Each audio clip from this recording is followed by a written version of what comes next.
meus irmãos e irmãs, estamos aqui mais uma vez para refletir sobre a palavra de Deus neste tempo do Advento.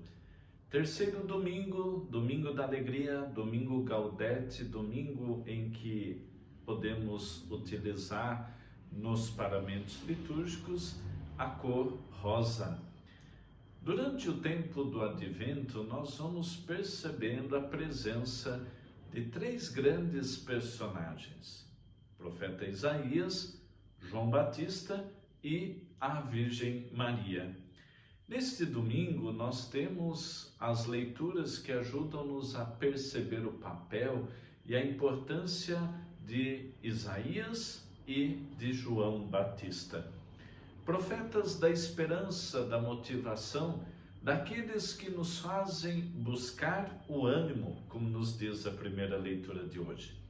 A vinda do Salvador é esperada e comparada com um paraíso, nos apresenta a primeira leitura de hoje. Ou seja, o lugar onde as enfermidades são curadas, cantam-se os louvores a Deus, supera-se a dor e o sofrimento. Se quisermos fazer uma ligação com a primeira leitura da semana passada, nós tínhamos a condição do paraíso, onde então se construiu a realidade do pecado.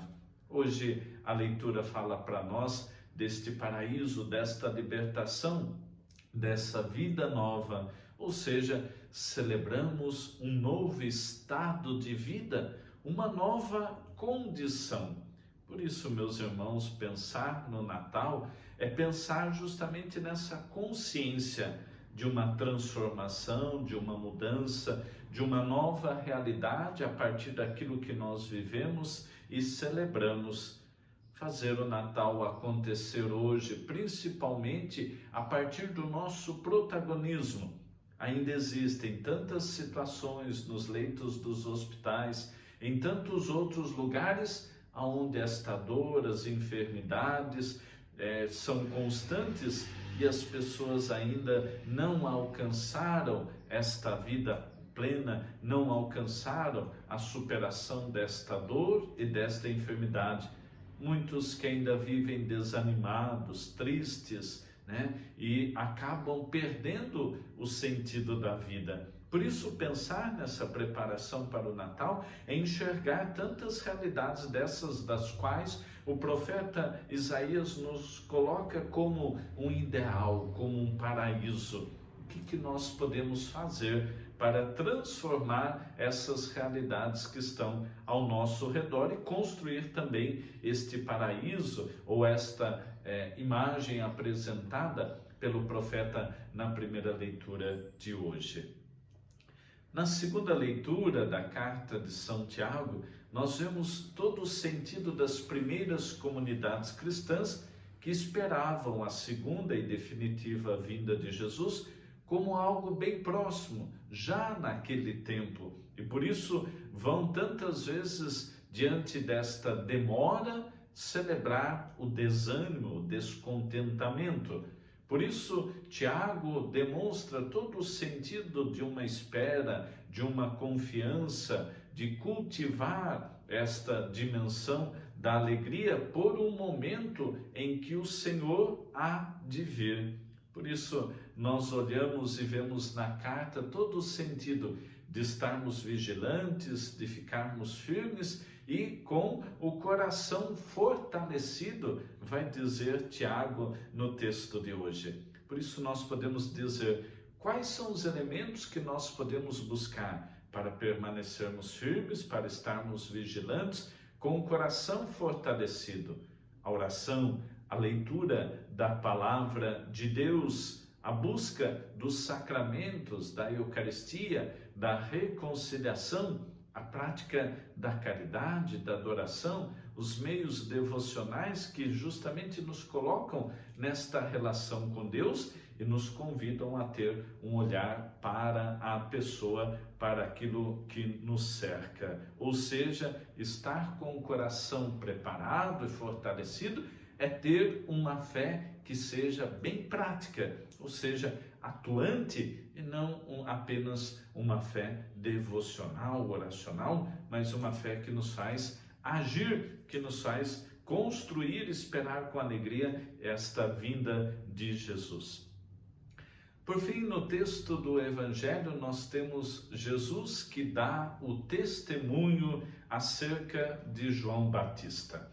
João Batista, o último profeta do Antigo Testamento. É muito interessante observar a sua iniciativa enviando os seus discípulos para questionar a Jesus se ele de fato era aqueles que eles esperavam ou ainda deveriam esperar outra pessoa.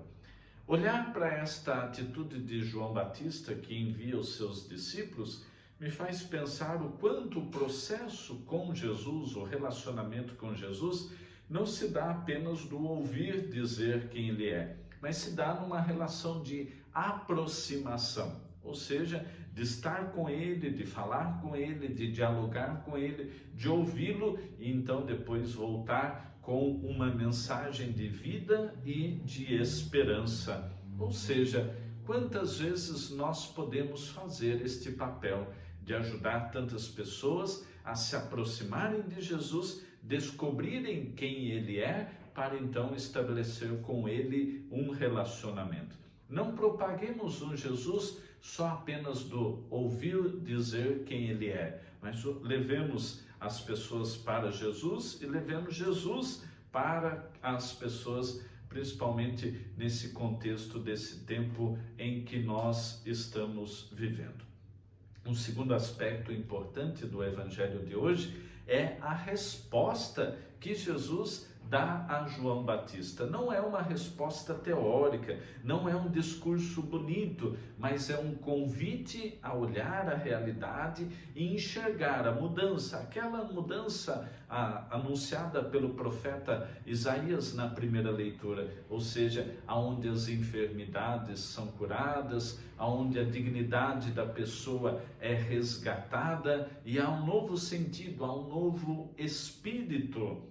Por isso, meus irmãos, celebrar esta preparação para o Natal é perceber também todo esse processo de não termos um discurso bonito, mas termos uma fé que nos ajuda a viver esta praticidade, ou seja, construir realidades que revelam e que manifestam a presença de Deus, ou seja, ajudar tantas pessoas a enxergar esta ação de Jesus na sua vida, as ações de Deus, da Virgem Maria, dos santos que transformam e que nos fazem então instrumentos da paz, portadores desta alegria e, como vai dizer Mateus 5, daquelas bem-aventuranças que nos fazem perceber que estamos no caminho do reino, no caminho da eternidade, no caminho da implantação do projeto de salvação que vem de Deus. Por fim, o testemunho de Jesus a respeito de João Batista passa pela sua vida, pelo seu comportamento, por aquilo que ele veste, por aquilo que ele come, por aquilo que ele experimenta. Ou seja, ele é um sinal, ele é mais do que um profeta, diz Jesus no Evangelho de hoje. Ele é um mensageiro, ou seja, ele transmite não só com a boca, não só com o discurso, mas ele transmite com o coração, com a vida, esta expectativa e prepara o coração das pessoas para acolher Jesus.